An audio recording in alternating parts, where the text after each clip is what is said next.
से बड़ी खबर है जहां सीएम अरविंद केजरीवाल से जुड़ा हुआ बड़ा अपडेट सामने आया है।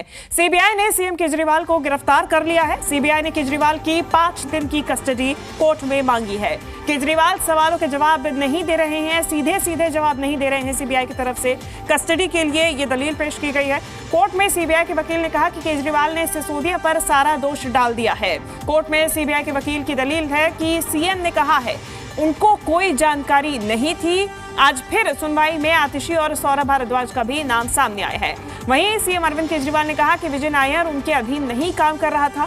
सीएम ने कहा कि आतिशी सौरभ के निर्देश पर विजय नायर काम कर रहा था।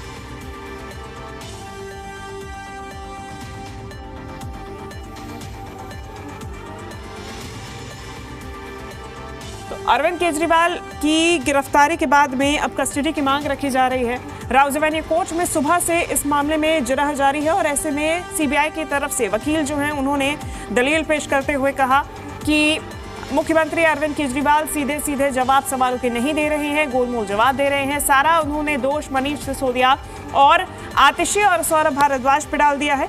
ऐसे में उन्हें कस्टडी में लेकर पूछताछ करने की जरूरत है। 5 दिन की कस्टडी सीबीआई की तरफ से मांगी गई है। हम ज्यादा जानकारी लेंगे जी मीडिया संवाददाता राजू राज हमारे साथ जुड़ गए हैं। राजू, सुबह से अब तक में जो दलीलें पेश की गई हैं उसके बाद अभी भी सुनवाई जारी, अपडेट क्या है? देखिए, बता दूं कि अरविंद केजरीवाल की 5 दिन की सीबीआई रिमांड मांगी गई है। उसके विरोध में सीबीआई ने जो जिरह की है, जो दलीलें रखी है कोर्ट के अंदर, उसके बाद अरविंद केजरीवाल के जो वकील हैं उनके तरफ से ये बात रखी जा रही है कि अब तक सीबीआई ने इस पूरे मामले में जितने भी चार्जशीट दाखिल की है उस चार्जशीट के अंदर अरविंद केजरीवाल का नाम कहीं भी नहीं था। उसके अलावा ये भी कहा गया कि अब जब नाम नहीं था तो अब इस पूरे मामले में अरविंद केजरीवाल से पूछताछ की क्या ज़रूरत है, ये दलील अरविंद केजरीवाल के लॉयर की तरफ से रखी गई है। लेकिन सीबीआई की तरफ से जो पब्लिक प्रोसिक्यूटर हैं उन्होंने तमाम दलीलें कोर्ट के सामने रखी और उनका ये भी कहना है कि इस जुलाई महीने तक उन्हें इस पूरे मामले में अपनी जांच पूरी करनी है। और इस पूरे मामले में अरविंद केजरीवाल का रोल सामने आया है। तमाम आरोपियों से जो पूछताछ की गई, मंगूटा रेड्डी का जिक्र किया गया, उनके बयान को आधार बनाया गया और उस बयान के आधार पर जो जांच की गई उस जांच के दौरान ये सामने आया कि लगभग 100 करोड़ रुपए का जो लेन देन किया गया था, जो ट्रांजैक्शन हुआ था कैश के तौर पर, उसमें 44 करोड़ का जो ट्रेल है उसे सीबीआई ने एस्टैब्लिश किया। और कहीं ना कहीं गोवा का जिक्र किया गया। अरविंद केजरीवाल से जब भी सवाल जवाब किए जाते हैं अरविंद केजरीवाल उसका जवाब हाँ या ना में देते हैं, सही तरीके से उसका जवाब नहीं दिए अब तक की पूछताछ में। और सबसे बड़ी बात है कि जब वो गोवा चुनाव के दौरान वो गए, जिस होटल में रुके, उस होटल में जो बिल पेमेंट किए गए, चाहे आने जाने का जो भी है, वो बाकायदा पेमेंट किया गया हवाला के ज़रिए, कैश के ज़रिए। और लगभग 11 बार अरविंद केजरीवाल गोवा ट्रिप पे गए थे, गोवा गए थे। इन तमाम चीज़ों का जिक्र कोर्ट के अंदर रखा गया है। इसलिए सीबीआई चाहती है कि इस पूरे मामले में जो दूसरे सह आरोपी हैं उन्हें आमने सामने बैठाकर पूछताछ करे। जो एविडेंस मिले हैं उसे अरविंद केजरीवाल के सामने रखकर उसे कंक्लूड किया जाए, क्योंकि जुलाई तक उन्हें अपनी जांच पूरी करनी है। अरविंद केजरीवाल की गिरफ्तारी की गई है, 5 दिन का रिमांड मांगा गया इस पूरे मामले में पूछताछ के दौरान। वहीं सीबीआई का जो दलीलें रखी गई उसका विरोध करते हुए ये भी जिक्र किया गया अरविंद केजरीवाल की तरफ से कि इस पूरे मामले में जहाँ तक सवाल उठता है कि जितने भी चार्जशीट दाखिल हुए, चाहे जो आरोपी पकड़े गए, के कविता पकड़े गई, विजय नायर अरेस्ट हुए, चाहे तमाम उनके खिलाफ जो चार्जशीट दाखिल की गई है उस चार्जशीट में अरविंद केजरीवाल का जिक्र नहीं है। तो अब पूछताछ करने की क्या ज़रूरत है, ये दलीलें रखी गई है। अब देखना होगा कि 5 दिन की जो रिमांड दी गई है कोर्ट की तरफ से क्या आदेश दिया जाता है कि उन्हें कितने दिनों का रिमांड मिलेगा। तो ये दलीलें कोर्ट के अंदर चल रही है। अब इंतजार इंतजार करना होगा कि अरविंद केजरीवाल को कितने दिनों तक रिमांड मिलती है।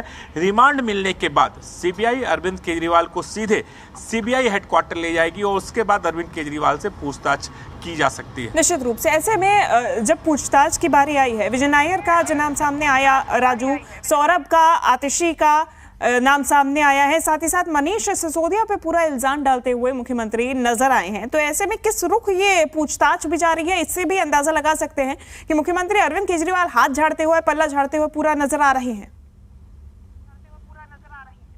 देखिए, सबसे बड़ी विडंबना है कि जब नई आबकारी पॉलिसी बनाई जा रही थी और उस समय कोविड का टाइम था, साउथ लॉबी को फ़ायदा पहुंचाने के लिए सीधे तौर पर 100 करोड़ के ट्रांजैक्शन हुए। अरविंद केजरीवाल की जो मीटिंग कराई गई विजय नायर के थ्रू कराई गई, विजय नायर मिडिल मैन के तौर पर काम कर रहे थे। इसके अलावा जब अभी तक का जो स्टेटमेंट हुआ है उसमें अरविंद केजरीवाल ने ये भी स्टेटमेंट दिया है कि आतिशी और सौरभ भारद्वाज के निर्देश पर उन्होंने काम किए। और उन्होंने क्या काम किए, कहाँ पर साइन किए, क्या किया, आतिशी और सौरभ भारद्वाज को और कहीं ना कहीं जो जांच की सुई उधर मूव किया है। इसके अलावा चूंकि अरविंद केजरीवाल इस पूरे मामले में आबकारी मंत्री नहीं थे, आबकारी मंत्री मनीष सिसोदिया थे। मनीष सिसोदिया ने क्या डील की, किसको फायदा पहुंचाने की कोशिश की, इस बारे में उन्होंने सारी जानकारी मनीष सिसोदिया को की और उन्हें आबकारी पॉलिसी के बारे में ज़्यादा जानकारी नहीं थी। इस तरह का बयान अरविंद केजरीवाल ने दिया। इसी बयान को कोलैबोरेट करने के लिए आमने सामने रखकर बैठाकर पूछताछ करनी है। जो डॉक्यूमेंट्स अब तक मिले हैं, जिनके बयान हुए हैं, चाहे वो विजय नायर के बयान हो, मंगूटा रेड्डी के बयान हो, इन तमाम बयानों के आधार पर आगे की पूछताछ करनी है और अरविंद केजरीवाल का जो रोल है उसे एस्टैब्लिश करना, इसलिए 5 दिनों की रिमांड की ज़रूरत है। और कहीं ना कहीं सही कहा आपने कि अरविंद केजरीवाल सारा ठीकरा कहीं ना कहीं मनीष सिसोदिया के ऊपर फोड़ने की कोशिश कर रहे हैं, चूँकि मनीष सिसोदिया इस पूरे मामले में गिरफ्तार है और पिछले अब कहें तो 1.5 साल से सलाखों के पीछे हैं, तिहाड़ जेल में है। चाहे वो सीबीआई का मामला हो, फिर ईडी का मामला हो, तमाम अलग अलग कोर्ट में उन्होंने अपनी जमानत याचिका लगाई गई जिसे खारिज कर दिया गया। और इसलिए अब मनीष सिसोदिया कहीं ना कहीं इस पूरे मामले में अपना पल्ला झाड़ते हुए नजर आए। इस पूरे पूछताछ का, चूंकि वो आम आदमी पार्टी के संयोजक थे और विजय नायर का बयान काफ़ी महत्वपूर्ण हो जाता है, क्योंकि विजय नायर ने ही मिडिल मैन का काम किया और साउथ की लॉबी के साथ मीटिंग कराई। मीटिंग में जो डील हुए, जो 100 करोड़ भ्रष्टाचार की बात सामने आई है, हवाला के जरिए पैसे ले गए, कैश में लिए गए और 44 करोड़ का जो पैसे का जो लेन देन है, ट्रांजैक्शन है, उसे कहीं ना कहीं सीबीआई कह रही है कि उन्होंने एस्टैब्लिश किया है इन चीज़ों को। तो इस जो सबूत मिले हैं उसी सबूतों के आधार पर सीबीआई अब आगे की कार्रवाई करना चाहती है और जुलाई तक जो सीबीआई का दावा है, सीबीआई का कोर्ट में जो दावा किया है कि जुलाई तक उन्हें इस पूरे मामले में अपनी जाँच पूरी करनी है। इसलिए अरविंद केजरीवाल की रिमांड जरूरी है। 5 दिन की रिमांड मांगी गई है। इंतजार करना होगा कि कोर्ट का क्या आदेश देता है, क्या कोर्ट 5 दिन की रिमांड देती है या फिर उससे कम।